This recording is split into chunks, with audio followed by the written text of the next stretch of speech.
ఏంటి లేయా ఇలా వచ్చావు? ఇంకేదైనా కోరికతో వచ్చావా? నాతో చెప్పు, నేను నెరవేరుస్తాను.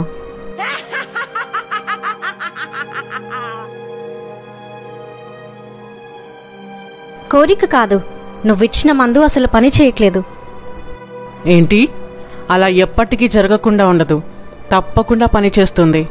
పని చేయట్లేదని చెప్తున్నాను కదా. నీ దగ్గరికి నేను 18 సంవత్సరాల క్రితం వచ్చాను, అది కూడా నాకు పిల్లలు కలగట్లేదని. నాతో పాటు పెళ్ళైన అందరికీ పిల్లలు పుట్టారు, కానీ నాకు కలగట్లేదని, ఎంత ప్రార్థన చేసినా ప్రయోజనం లేదని నా ఫ్రెండ్ సలహాతో నీ దగ్గరికి మొదటిసారి వచ్చాను. అప్పుడు నువ్విచ్చిన మందుతోనే నాకు కూతురు పుట్టింది. అప్పటి నుంచి నువ్వేం చెప్పినా చేశాను. నీ దగ్గరికి వచ్చినప్పటి నుంచి నా ఇంట్లో అన్నీ నాకు వ్యతిరేకంగానే జరుగుతున్నా కూడా ఎందుకు ఇంకా నీ దగ్గరికి వస్తున్నానో తెలుసా? తెలుసు, నీకు నచ్చని వాళ్ళను కిందకు లాగడానికి. నీకంటే గొప్పగా ఎవరు బతకకూడదనే ఆలోచన నేను మాత్రమే నెరవేరుస్తానని. ఎదుటి వాళ్ళు సంతోషంగా ఉండటం నాకు ఇష్టమే, కానీ నేను బాధలో ఉన్నప్పుడు ఎదుటి వాళ్ళు ఎలా సంతోషంగా ఉంటారు? నాకు పిల్లలు లేనప్పుడు నన్ను ఎంతో మంది ఎగతాళిగా మాట్లాడారు, నా వెనకాల నవ్వుకున్నారు. నేనెప్పుడైతే ఇలా మందు పెట్టడం మొదలు పెట్టానో నా వెనకాల నవ్విన వాళ్ళందరూ ఇప్పుడు ఏడుస్తున్నారు. అందుకోసమే ఇన్ని రోజులు నేను చేస్తుంది తప్పు అని తెలిసినా నా లోపల ఏదో ఒక స్వరం నేను చేస్తుంది తప్పు అని నన్ను నిందిస్తున్నా దీన్ని చేయటం ఆపట్లేదు. ఆపకు లేయా, నువ్వు చేస్తుంది తప్పు కాదు. నీకు తోడుగా నేనున్నాను కదా. కానీ నువ్విచ్చిన మందులో శక్తి తగ్గింది. నేను ఒకరి పెళ్లి ఆపేద్దామని ఇచ్చిన మందు వాళ్ళ జీవితంలో పనిచేయలేదు. వాళ్ళు మళ్ళీ కలుసుకున్నారు. నాకింకా శక్తివంతమైంది కావాలి. నా కుటుంబంలో లేని సంతోషం ఎవ్వరి ఇంట్లో ఉండటానికి వీల్లేదు. అంటే నేనిచ్చిన మందు కంటే శక్తివంతమైందేదో వాళ్ళను కాపాడింది. సరే, జరిగిందేదో జరిగింది. ఇప్పుడు నీకు వేరే మందు ఇస్తున్నాను. ఇది ఎంతో శక్తివంతమైంది. నువ్వేం జరగాలని కోరుకున్నా అది జరుగుతుంది. సరే. నజరేయుడా యేసయ్యా, అపాయము నీ వద్దకు రాదు, ఏ తెగులు నీ గుడారమును సమీపించదు అని నువ్వు చెప్పినట్టుగా నా కుటుంబం చుట్టూ నువ్వు వేసిన కంచెను బట్టి నీకు వందనాలు. ఎంతో మంది ఎన్నో విధాలుగా శాశ్వత నిద్రలోకి వెళ్తున్నా నీ కంటి పాప వలె మమ్మల్ని కాపాడుతున్న దేవా నీకు వందనాలు. ఇది మా నీతి వలన కాదు, మా మంచి వలన కాదు తండ్రి, కేవలము నీ కృప. అదేవిధంగా మాపై నువ్వు ఉంచిన నీ ప్రణాళిక వలన మాత్రమే మేమిలా ఉన్నాం తండ్రి. అన్ని విధాలుగా మమ్మల్ని కాపాడుతున్నాం, కానీ లేమి అనేది మమ్మల్ని ఎంతో బాధిస్తుంది. ఆ పరిస్థితి నుంచి మమ్మల్ని విడిపించు తండ్రి. నా భర్త కొన్ని నెలల నుంచి జాబ్ కోసం వెతుకుతున్నాడు, ఎక్కడా ఓకే అవ్వట్లేదు తండ్రి. రేపేదో పెద్ద కంపెనీకి ఇంటర్వ్యూకి వెళ్తున్నానని అన్నాడు. అయ్యా, ఈ జాబ్ ఎలాగైనా వచ్చేలా నువ్వే సహాయం చేయండి. ఇది మాకు అసాధ్యమే, కానీ నీకు సమస్తము సాధ్యమే తండ్రి. నీ కృపను మా మీద ఉంచి కార్యము జరిగించండి. నన్ను నా కుటుంబాన్ని నీ హస్తాలకు అప్పగిస్తూ యేసుక్రీస్తు నామములో ప్రార్థిస్తున్నాను తండ్రి, ఆమెన్. ఏంటి సిరి, మంచి హుషారుగా కనిపిస్తున్నా? ఏంటి విషయం? అదేం లేదు లేయా. అవును, నీ భర్త ఏదో జాబ్ కోసం వెతుకుతున్నాడని అన్నావు, దొరికిందా? హాలేయా, దేవుడి దయ వల్ల పెద్ద కంపెనీలో జాబ్ వచ్చింది. వావ్, కంగ్రాట్స్, చాలా మంచి విషయం చెప్పావు. Thank you.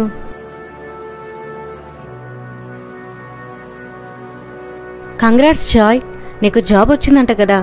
మీరు ఎలాగూ స్వీట్స్ ఇవ్వలేదు, అందుకే నేనే తీసుకొచ్చాను. తీసుకోండి. ఏమండి, ఒకసారి ఇలా రండి. వస్తున్నాను. ఒక్క నిమిషం లేయగారు, ఇప్పుడే వస్తాను. ఎవరొచ్చారు? లేయాలే కాని ఏంటి విషయం? సరే, నువ్వు బయటకు వెళ్ళి ఈ లిస్ట్లో ఉన్నవన్నీ తీసుకురా, అర్జెంటుగా కావాలి. వంట చేయడానికి ఏం లేవు. సిరి, నేను ఆఫీస్కి వెళ్ళాలి. ఫస్ట్ డేనే లేటుగా వెళ్తే చండాలంగా ఉంటుంది. అబ్బా, ఏం అవ్వదులే. 10ంటికి కదా మీ ఆఫీస్, ఇంకా 8 అవుతుంది. వెళ్ళండి తొందరగా. సరేలే, కూర్చోండి లేయగారు, నేను బయటికి వెళ్ళేదుంది. సిరి వస్తుంది. పర్లేదు జాయ్, మీరు వెళ్ళండి. ఛా,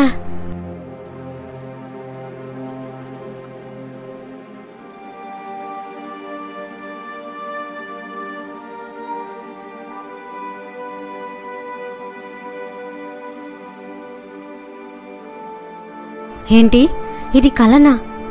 థ్యాంక్ గాడ్. అంటే నా భర్త మీద సాతాను ఏదో పన్నాగం వేస్తుంది. నేను వెంటనే తన కోసం ప్రార్థిస్తాను. మహోన్నతుడా, గొప్ప దేవా, అన్ని నామముల కన్నా నీ నామం ఎంతో ఉన్నతమైనది, శక్తివంతమైనది. తండ్రి, నీవే మాకు ఆశ్రయము, మా కోట, మేము నమ్ముకును మా సహాయకుడవు. మా మధ్య నుండి మమ్మల్ని కాపాడుతున్న దేవా, ఇదిగో ఇప్పుడు నేను చూసిన దర్శనం అది ఎంతో భయంకరమైనది. అది ఎప్పటికీ జరగటానికి వీల్లేదు యేసుక్రీస్తు నామములో. మాకు విరుద్ధంగా రూపింపబడిన ఏ ఆయుధము వర్ధిల్లదు. మా మీద వ్యతిరేకంగా పనిచేస్తున్న ప్రతి చెడ్డ కార్యాన్ని నేను నాశనం చేస్తున్నాను. మా కుటుంబం చుట్టూ నీ అగ్నిని, దూతల కాపుదలను ఉంచమని ప్రార్థిస్తున్నాను. చీకటి మమ్మల్ని తాకడానికి వీల్లేదు, ఎందుకంటే మా మీద కోటి సూర్యుల తేజస్సు కలిగిన దేవుని వెలుగు ఉంది కనుక. ఏ బాణము మమ్మల్ని తాకలేదు, ఎందుకంటే దేవుడిచ్చు సర్వాంగ కవచమును మేము ధరించుకున్న వారము గనుక. వాక్యమును ఆత్మ ఖడ్గము మా చేతిలో ఉంది. అది మా మీదికి రావాలనుకున్న ఆ చీకటి వైపుకే వెళ్ళి దానిని నశింపజేయునుగాక. ఆమెన్. డాక్టర్, ఇప్పుడు నా భార్యకి ఎలా ఉంది? పరిస్థితి కొంచెం క్రిటికల్గానే ఉంది. కండిషన్ పూర్తిగా చెక్ చేశాకే విషయం ఏంటని చెప్తాం.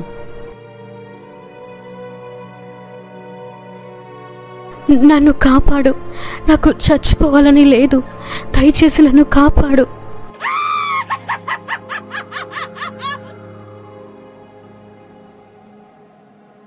నువ్వు అందరినీ నాశనం చేయొచ్చు, కానీ నువ్వు నాశనం అవ్వకూడదంటే ఎలా? నాతో పాటు నువ్వు నరకానికి రావాల్సిందే. నువ్వు నా ప్రియ కుమార్తెవి. లేదు, నేను రాను. యేసయ్యా, నన్ను కాపాడు.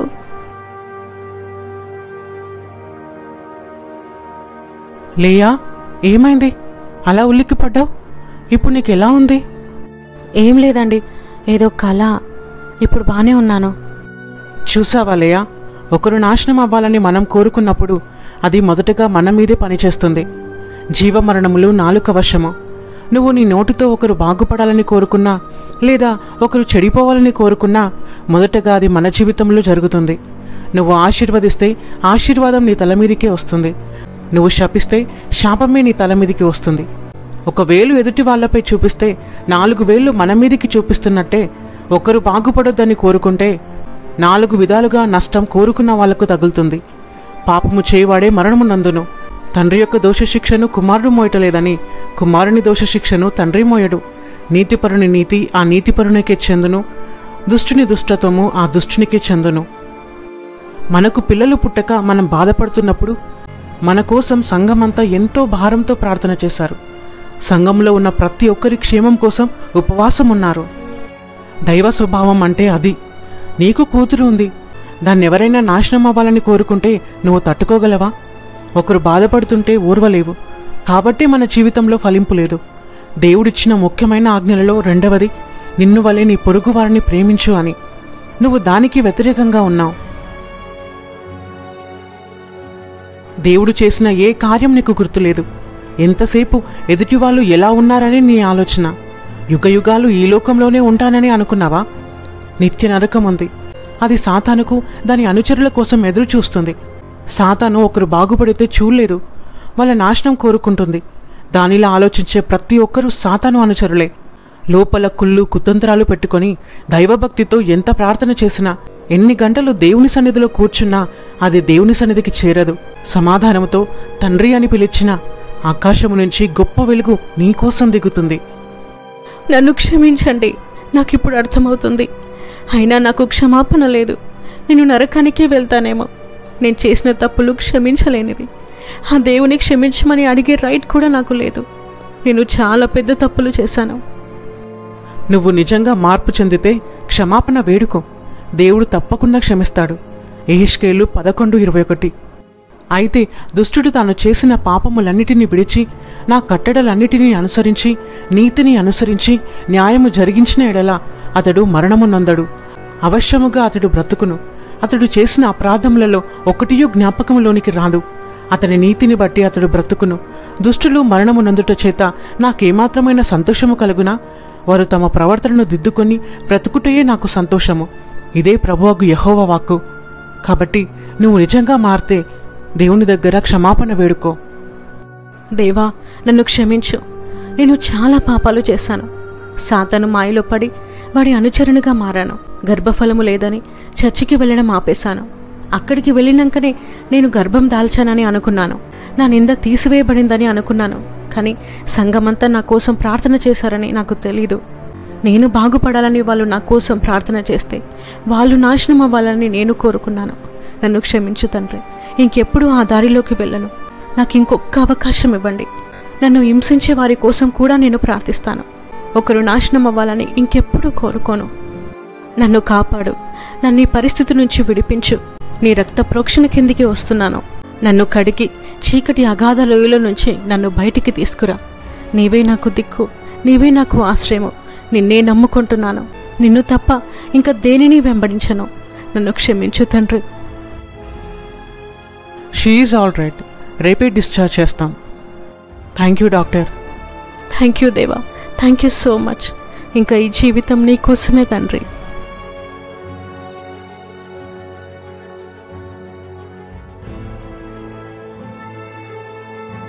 ఒకరికి చెడు చేస్తేనే వాళ్ళను నాశనం చేయటం కాదు, ఒకరు బాగుపడటం నచ్చకపోయినా వాళ్ళ నాశనం కోరుకున్నట్టే అవుతుంది. దేవుడు ప్రేమస్వరూపి, శత్రువుని సహితం క్షమించే స్వభావం ఆయనది. ఆయన పిల్లలుగా మనము అలాగే ఉండాలి. ఒకరు మన చెడును కోరుకుంటే మనకు చెడు జరగదు. మనము వారిలా ఆలోచించి దేవుని సామర్థ్యాన్ని తక్కువ చేసినప్పుడు జరుగుతుంది. మన దేవుడు వాటన్నిటికంటే గొప్పవాడు. మనకుగా చెడును ఆహ్వానిస్తే గాని అది మన జీవితంలోకి రాదు. ఏ విధంగా అది మన జీవితంలోకి ఆహ్వానించబడిందో గుర్తెరిగి దాని విషయంలో దేవుని దగ్గర క్షమాపణ వేడుకొని యేసుక్రీస్తు నామంలో దాని నుంచి విడిపింపబడదాం. క్రీస్తును ధరించుకున్న మన అందరం ఆయన వలె జీవించాలి. జీవిద్దాం. Praise the lord.